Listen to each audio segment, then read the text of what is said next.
Hi, I'm Eddie Bromley, and I want to give you an update on the Philokalia project. First, let me tell you how I came to do this at all. Um, I'm an adult convert to Christianity, considered myself an atheist almost to the year to my 19th birthday. And when I converted to Christianity, I was living in Western Kentucky. And I was brought to Christ and basically became a Christian through the Methodist Church. And there was something about the Methodist Church that I didn't understand, could not have articulated, but something to which I was drawn. Uh, John and Charles Wesley, the founders of the Methodist movement, were educated in the early 18th century, and they came to Oxford University, to Christ Church College, when a revival of learning was happening because of the rediscovery of the Eastern Church Fathers. So John and Charles already had this understanding of ancient Christianity as it was embedded in and was the foundation for the Via Media that was the Anglican church of their time. But then they began to experience this cross pollination, as they were influenced by the Eastern Church Fathers. And John and Charles would go on to articulate an idea uh, called entire sanctification or Christian perfection. Sometimes it is talked about as being perfected in love, and the idea is very, very close to the idea of of deification or theosis, as is talked about in the ancient Eastern Church Fathers. You find this idea talked about by the Cappadocians and uh, by Saint Athanasius. This idea of theosis or deification. This idea that we are caught up in the life of God. And this idea is very similar to what John and Charles Wesley teach as they teach about entire sanctification. And so I was very attracted to this idea. And when I began to be exposed to the Eastern Church Fathers, I found my this resonating impulse with their language. But let me tell you how that happened.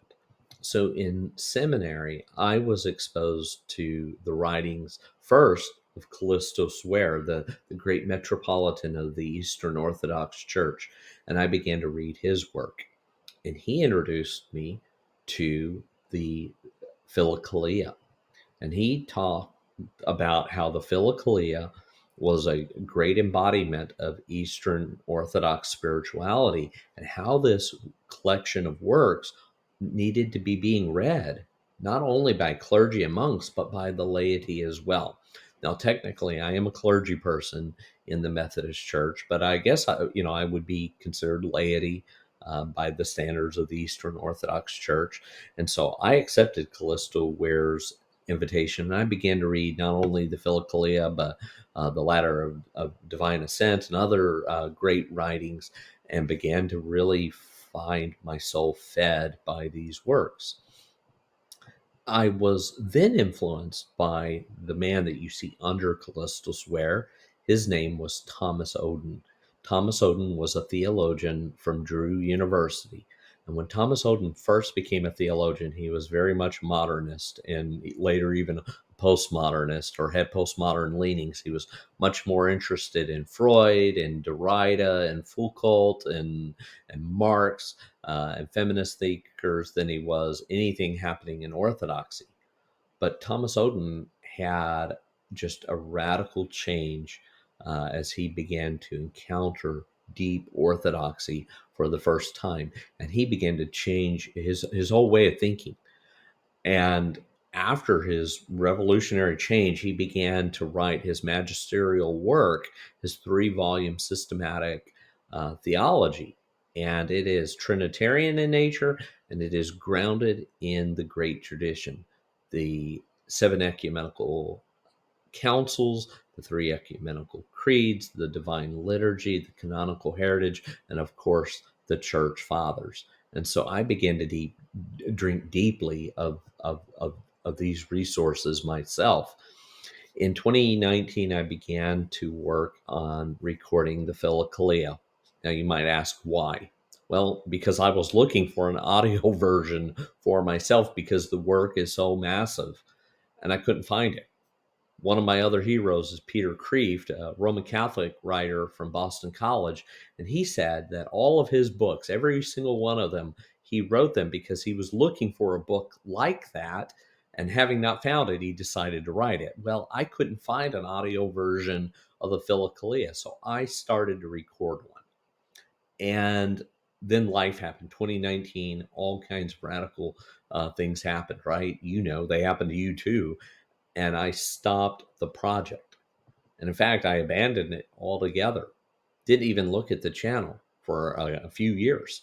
And then I came back and discovered that over 36,000 people had listened to at least one of the videos.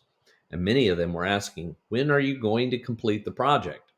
Which I had completely abandoned. But I have decided to complete it. And I need your help. I have a link there for Buy Me a Cup of Coffee where you can make a small donation. I also have a link to a very modest store. It has a cup, a coffee cup, and a T-shirt. That's all that's on there. And if you purchase those or if you make a donation, it will help me to complete this work. I am projecting right now that this work is going to require at least an hour a day for about the next 2 years to complete. And I'm hoping to have the next edition, which will be volume 9. I'm hoping to have that done by the end of October. That will include all of the works of Saint Mark the Ascetic. I'm recording those as well, not as I'm doing this video, but I'm currently in the process of recording those, and we'll begin to make the video by the end of the month and hope to have that uploaded. After that, I hope to have an installment about every 30 to 40 days and to complete the project within about 2 years. And again, I need your help. I am not retired. I'm not wealthy. I don't have I don't have a donor that's helping make this happen. And so I'm asking if you find this work helpful and you're willing to help me complete it, that would be fantastic. Now, if you can't give anything, then would you just simply pray for the project? I'm doing it for the sake of my own soul and for the sake of those who are listening, because I believe that these writings are so valuable. Now, let me say one more thing. These writings are meant to be read within the context of the life of the church, and I advise you to find a church that is living out and embodies the great tradition, the ecumenical faith. And by ecumenical, I mean Orthodox. I mean the 7 ecumenical councils, 3 ecumenical creeds, the canonical heritage, the great liturgy, because it is only within the life of the church that you're going to be able to really benefit from these works. You also need a spiritual advisor and one that can be trusted.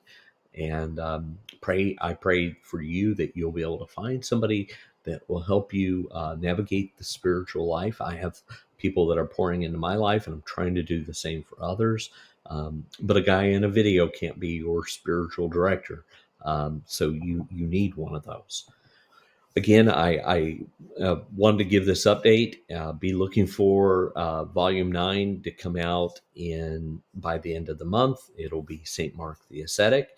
If you can help with this, I thank you. Bye-bye.